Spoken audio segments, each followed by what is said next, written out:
This video is going to be about the reality of living off-grid. And let me assure you right up front that aside from stargazing up in the sky at night, gorgeous, absolutely amazing. Aside from that, there is nothing, and I mean absolutely nothing about being off-grid that is easy. Everything is difficult and everything is challenging because literally you are like a settler or a pilgrim coming to this land, and all you have is you, a piece of land, and trees. And anything that you want and anything that you need on that property, you need to bring. You need to install it, which means that you need to think about it, you need to design it, you need to research it, you need to know about it, you need to understand it, and then you need to purchase the components, you need to install it, you need to troubleshoot it, you need to calibrate it, and then when it's finally working and you think that everything's good, then you find out that you spend all your time worrying about it, whether or not it's going to continue to work. And that's just normal. And so living off-grid is by no means easy. And it does take a special kind of person to survive in that environment. And really what it comes down to, I think, is really just determination. You have to be completely dedicated and focused to surviving off-grid in order to do it. And there are many people who do it in different ways. Now, the path that we've pursued is completely off-grid. That means no electric grid, no cellular grid, no water grid, no sewer grid, no nothing grid. All it is you and raw land, and you have to figure it out. And we do it 4 seasons. And the 4th season is rather difficult because it's winter and we're in northern Vermont, and so winter is considerably challenging. That's your most challenging season of the 4. Because water freezes, your solar doesn't work as well because it's cloudy, it's snowy, they get covered. So there's constant issues that you have to overcome. And that's just what you have to do when you're off-grid, and you have to be dedicated to doing that. I would describe it as you have to be stubbornly dedicated to surviving off-grid if that's what you want to do. Keith and I have gone and looked at properties because he's interested in buying a property.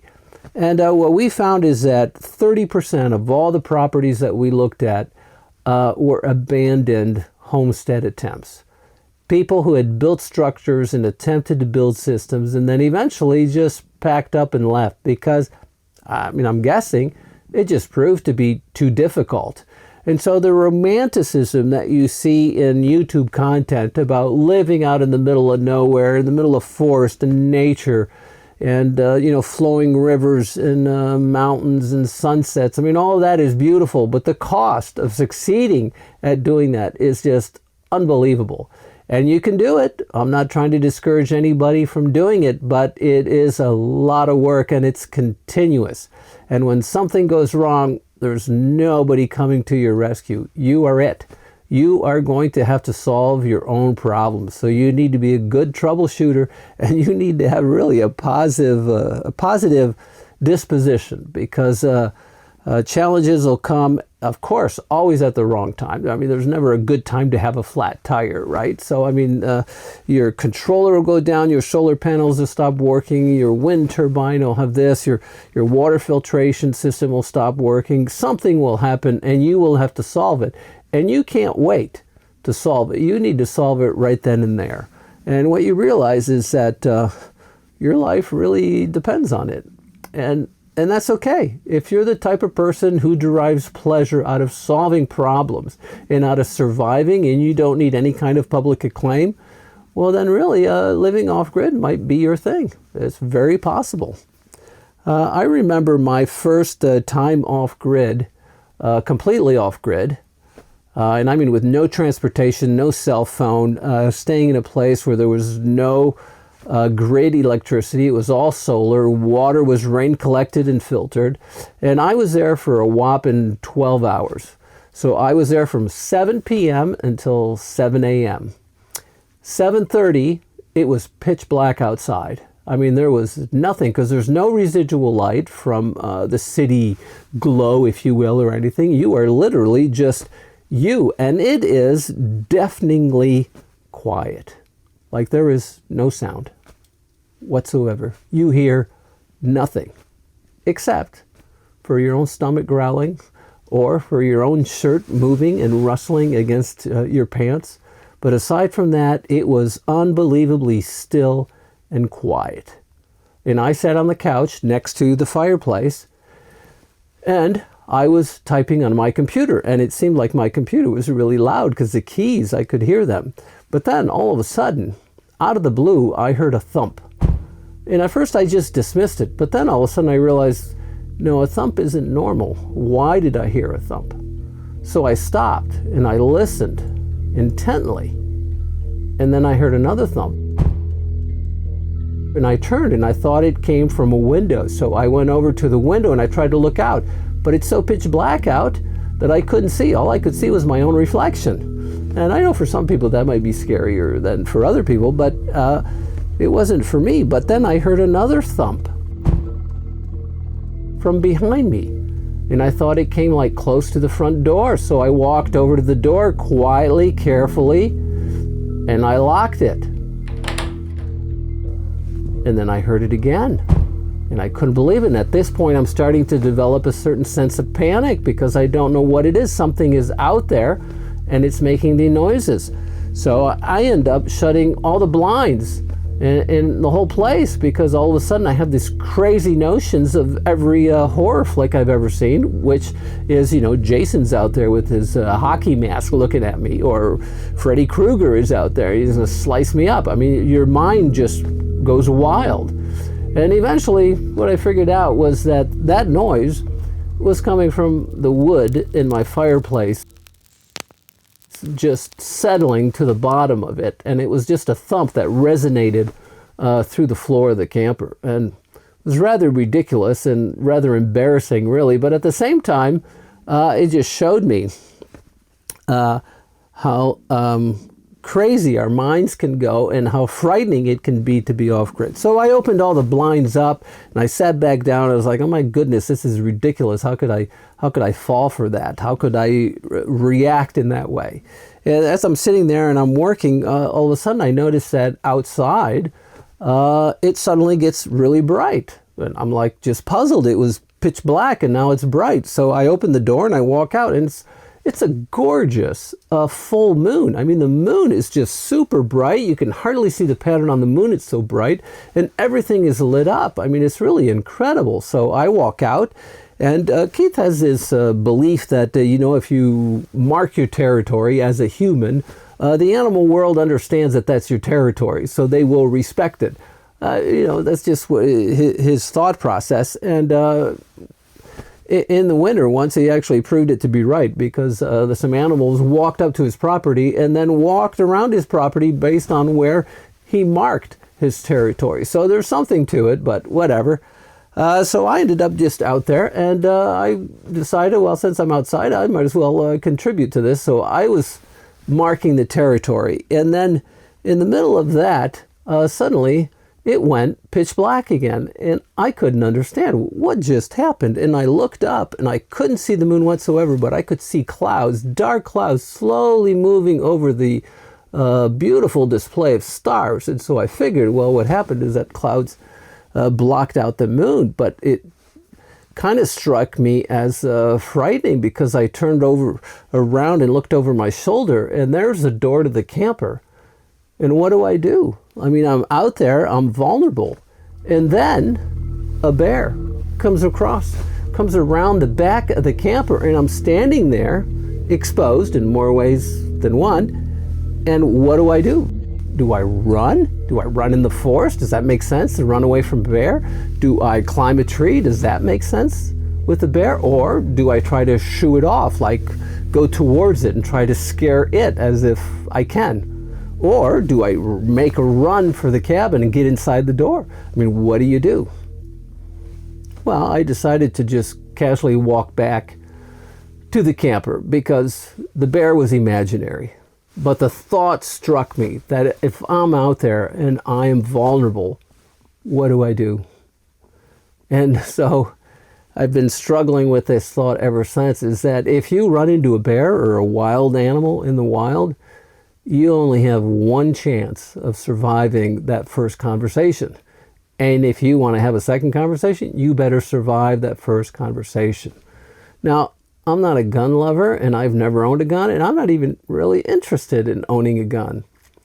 But when you're off grid and your life is on the line and there's nobody there to rescue you, you think about it. And I'm still thinking about it. And I'm thinking I shouldn't be thinking about it. I should be proactive about it. But I'm just not that much of a gun guy. And I know that I have friends and relatives who are, and they go hunting and all of that, but it's just never been part of who I am. But I know that if I'm going to live off grid and I'm going to be isolated in the wilderness, I'm going to need to get one. And so at some point, I will. I still haven't yet, but I know I need to. And someday I will. Another aspect of living off grid that isn't really mentioned is really this sense of isolation or loneliness. And people pretend that it doesn't exist, but I think it does, because your mental health kind of depends on your interaction with people. And when you're living off grid, your interaction with people is really minimized and minuscule. And so you have a tendency to get lost in your own thoughts, and that's not always good. That's not always healthy for you. So the sense of loneliness really comes in because you spend all of your days alone. And I've been off grid now 5 days, and I have to tell you that I miss interaction with other human beings. It's just kind of a funny thing. Being a pretty strong introvert, I wasn't expecting that. I'm pretty content being alone. But at the same time, when I go to the grocery store, that little interaction I have with the person on the other side of the counter, or when I go to the gas station, I mean, it does something for you emotionally. It really does. It's just kind of bizarre, but it does. And those interactions mean something, because so much of my time when I'm off grid is spent being alone. And so there's something to be said for that, the loneliness factor. Other things that are affected by you being off grid, and I've noticed this, is when you see people who live off grid, they tend to be rather rough looking, like their hygiene isn't up to par, their grooming isn't up to par, even their clothing isn't up to par. And so you have a tendency to let that ride because it doesn't matter to anybody, and it doesn't really matter to you because there's nobody around you that's going to care.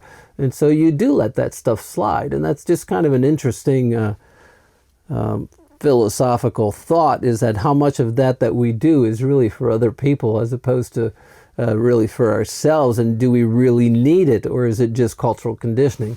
You can go on with those thoughts forever, but it's just kind of one of those things that's kind of interesting to notice.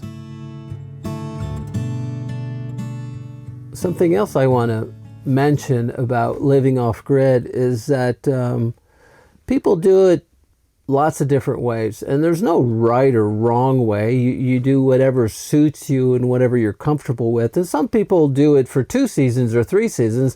In my case, we're committed to 4 seasons, and that creates a lot more of the challenges because winter is a challenge. But what we've learned and what we've witnessed is that sometimes people will take an on-grid lifestyle and move it off-grid, and they will expect all of the accommodations and the conveniences of on-grid living to exist off-grid. And that's possible if you're willing to pay the price. And some people have invested $60,000 to $80,000 alone in their energy supply and maintenance, which means their electric grid.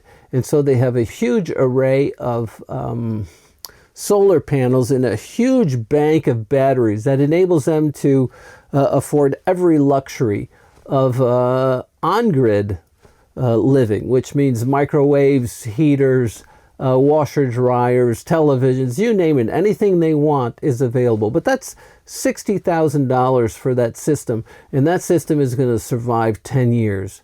So if you do the math, 10 years, $60,000, that's $6,000 a year. That's $500 a month. And then all of that stuff needs to be replaced because it wears out. I don't know, $500 a month living off-grid with that kind of a system, is that worth it to you? Is that of value? Personally, I don't think so. And so I see it as if you're going to live off-grid, you're going to have to downgrade your expectations a little bit and decide what is really a priority when it comes to what you need in terms of power, in terms of water consumption, in terms of everything. And, you know, been living in a camper here, and part of the beauty of this is that it's simplistic. But there are people who spend $24,000 on an electric grid system for their campers. And it's okay if that's what you want to do, but they're trying to maintain, you know, water through the winter. They're trying to maintain microwaves and coffee makers. And if that's what you need to do, then that's what you do. But my perspective on that is that you really need to downgrade it.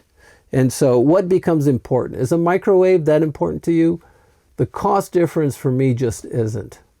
And when it comes to a crock pot or a blender or those kinds of things that use high energy, big wattage, a hair blower, I mean, is that really that important to you?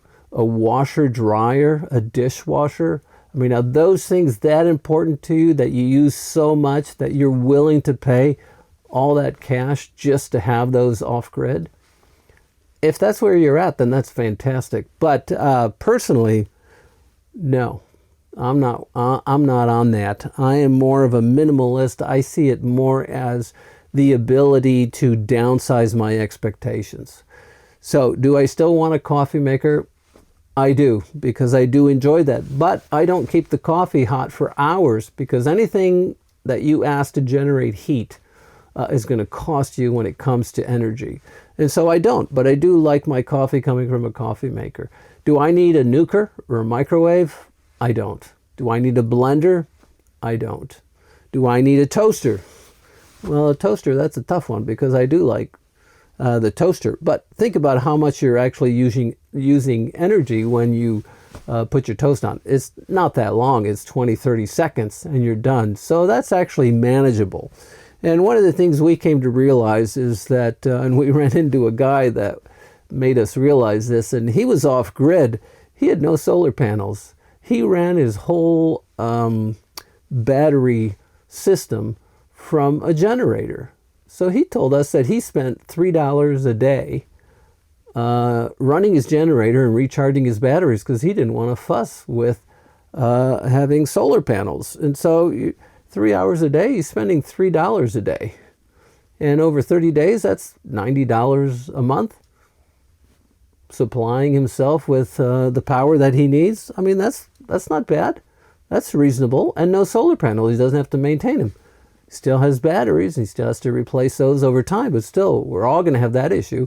So that kind of made us realize that even if we wanted some of these luxuries, like a blender at times, or a microwave or a crock pot or something, we could just run a generator for 30 minutes or an hour and have 110 and be able to use that, and then not have to worry about charging it and storing that energy, because that's just gets really complicated, gets really expensive really fast. And so we became, I guess, less of a purist when it comes to being off-grid. And some of the benefits of science and of technology is that we can do a little bit of both, and you can compromise. And you just need to decide what's important. And so we've given up things that require too much energy. But we still live very comfortably. And when it comes to clothing and a washer and a dryer, you know, the solution for that, and people think this is funny, but you just buy enough clothes to survive for 2 weeks or 3 weeks or however long you want to survive before you go into town and go to a laundromat and get your stuff cleaned. And you can do it all in one load, because you can run literally 3 or 4 at the same time if that's how much clothing you have. Now, some people don't think that that's a purist off-grid mindset, but it's functional. and it works, and it works for us. And so that's what we do.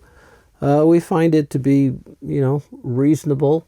It keeps us from having to have a washer dryer. It keeps us from having to generate the energy for those and maintaining them and owning them, because we use them so little. It's just not worth it. So we don't mind going back into civilization and dealing with that kind of thing. So in conclusion, I just want to say that living off-grid is really a challenging experience. And if you're self-motivated, you can find it very rewarding and very enjoyable. But some of the YouTube content that you see is designed around creating this fantasy that it's easy, that it's romantic, that you're going to sit there on your deck and you're going to play guitar, and you're going to have these beautiful views and nature's gorgeous, and all of that is true. But what they don't tackle is the cost and the energy it's going to take for you to achieve those things. And that's really my thought to you in this, is that if you want to do it and if you want to try it, then absolutely go for it. But know that it's not easy, that it is a challenge, and that you're going to need to overcome and overcome and overcome. It reminds me of that movie with Matt Damon, I think it's Mission to Mars, where he says, well, you solve one problem, and then you solve another problem, and then you solve another problem, and you just keep going until eventually you get home. And that's really the same thing with living off-grid. You just keep solving problems, and you just keep moving forward, and you learn to derive your own satisfaction from the fact that you have achieved this, and it's a great thing. So if you're thinking about living off-grid, by all means, pursue it, engage in it, try it, experiment, learn, grow, but it's a challenge, but it's rewarding.